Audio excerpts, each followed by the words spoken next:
দৰঙৰ নামখলা শ্ৰী শ্ৰী হৰি মন্দিৰ প্ৰাংগণত ফাকুৱা আৰু শ্ৰী শ্ৰীকৃষ্ণৰ দৌল যাত্ৰা উদযাপন।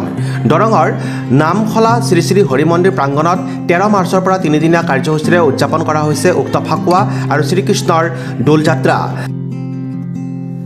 দৌল যাত্ৰাৰ দ্বিতীয় দিনত পুৱা পৰিৱেশ নিকাকৰণ, পতাকা উত্তোলন, পূজা আৰম্ভ, ভাগৱত পাঠ, বৃক্ষৰোপণ আৰু মহিলা দলসমূহৰ নাম প্ৰদৰ্শিত হয়।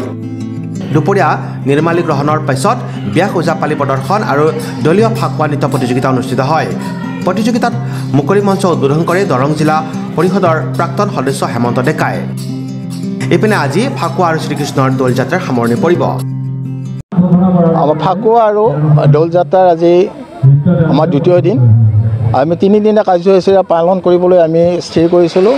যোৱাকালি আমাৰ বিভিন্ন কাৰ্যসূচীৰে আমাৰ দিনটো ভালে আমি পাৰ হৈ গৈছে। আজি ৰাতিপুৱাৰ পৰা পতাকা উত্তোলন, বিভিন্ন কাৰ্যসূচী আমি পালন কৰিলোঁ। সুন্দৰভাৱে আমাৰ কাৰ্যসূচীসমূহ ৰূপায়ণ হৈ গৈছে। আৰু অহাকালিও আমাৰ এক বিশেষ কাৰ্যসূচী আছে, আমাৰ শোভাযাত্ৰাত আমি বিভিন্ন সাংস্কৃতিক দলসমূহৰ জৰিয়তে বিভিন্ন দল সংগঠনৰ মাজেৰে আমি সকলো ৰাইজ একত্ৰিত হৈ আমি শোভাযাত্ৰা এটা উলিয়াব আমি চেষ্টা কৰিছোঁ।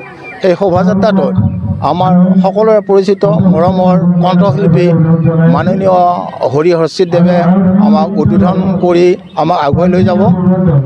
আজি আমাৰ যিজন ব্যক্তিয়ে আমাৰ আজি মুকলি মঞ্চ, আমাৰ দলীয় ফাকুৱা নৃত্যৰ মুকলি মঞ্চ উদ্বোধন কৰিলে মাননীয় আমাৰ সকলোৰে মৰমৰ শ্ৰদ্ধাৰ হেমন্ত ডেকাদেৱ, তেখেতকো ধন্যবাদ জ্ঞাপন কৰিছোঁ। আজি আচলতে আমাৰ খুব ভাল লাগিছে। আৰু আমাৰ এই অঞ্চলত আমি আগতে একচুৱেলি আমি ভাবিছিলোঁ অকল বৰপেটাতে ফাকুৱা উৎসৱটো হয়। ফাকুৱা উৎসৱ চাবলৈ আমাৰ বহুত হেঁপাহ থাকে, কিন্তু আমি দেখিছোঁ যে ফাকুৱা উৎসৱটো আমি সকলো জেগাতে আমি কৰিব পাৰোঁ। আৰু আমাৰ ডেকা বন্ধুসকলৰ লগত আমি একত্ৰিত হৈ আমি সকলোৱে একগোট হৈ আজি শ্ৰী শ্ৰী হৰি মন্দিৰ প্ৰাংগণত ইয়াত আঞ্চলিক ৰাইজৰ সহযোগত যি শ্ৰী শ্ৰীকৃষ্ণৰ দৌল যাত্ৰা তথা ফাকুৱা উৎসৱ ইয়াত উদযাপন কৰিছে। এই উদযাপনৰ লগত সংগতি ৰাখি ইয়াত আজি ফাকুৱা নৃত্য প্ৰতিযোগিতাৰ শুভ উদ্বোধন কৰিবৰ কাৰণে আমাক আমন্ত্ৰণ জনাইছিল। আমি ইতিমধ্যে ফাকুৱা নৃত্যৰ মুকলি মঞ্চ শুভ উদ্বোধন কৰিলোঁ। খুব ভাল লাগিল। এই অঞ্চলৰ ৰাইজ ইতিমধ্যে এই ফাকুৱা উৎসৱ আজি উলহ মালহেৰে পালন কৰি সকলোৰে মন আৰু হৃদয় আনন্দত উদ্ভাসিত হৈছে। কৃষ্ণ সংস্কৃতি শ্ৰেষ্ঠ সংস্কৃতি, সৰ্বোত্তম সংস্কৃতি।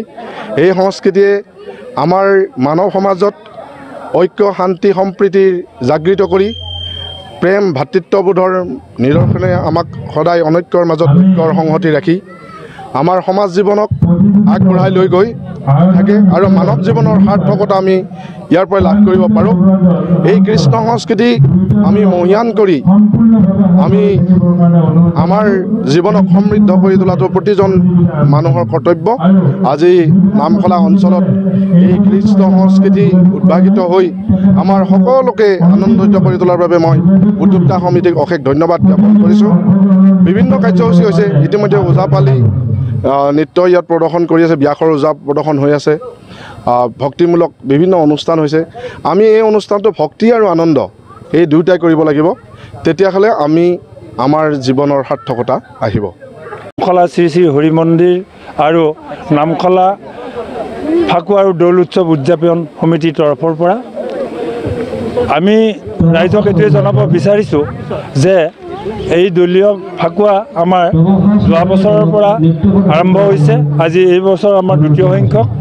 যোৱাবেলিও 3দিনীয়া কাৰ্যসূচীৰে আমি এই অনুষ্ঠানভাগি আমি ৰূপায়ণ কৰিছিলোঁ। এইবেলিও আমি 3দিনীয়া প্ৰণায়িত কাৰ্যসূচীৰে আমাৰ এই ফাকুৱা আৰু দৌল যাত্ৰাৰ উদযাপন আমি অনুষ্ঠিত কৰিছোঁ। আৰু আজি দ্বিতীয় দিনত আমাৰ ৰাতিপুৱাৰ পৰা উদুলি মুদুলি হৈ আছে।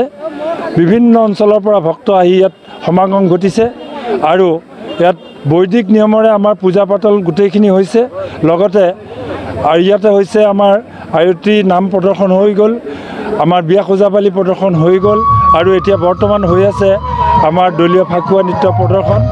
আমি অন্য সকলতকৈ এটি আমি বিশেষভাৱে এটা কথা আমি চিন্তা কৰিছোঁ যে দিনৰ ভাগত যিহেতু ফাকুৱা অনুষ্ঠান সকলো চলায় আমি দিনৰ ভাগতেই গোটেই কাৰ্যসূচীখিনি ৰূপায়ণ কৰিবলৈ চেষ্টা কৰিছিলোঁ দলীয় ফাকুৱা নৃত্যটো আমি দিনৰ ভাগতে কৰি আছোঁ আৰু বিভিন্ন অঞ্চলৰ পৰা দলসমূহে ইয়াত অংশগ্ৰহণ কৰিছে ধুনীৰ পৰা সুনীল চহৰীয়া ৰিপৰ্ট নিউজ এক্সপ্ৰেছ অসম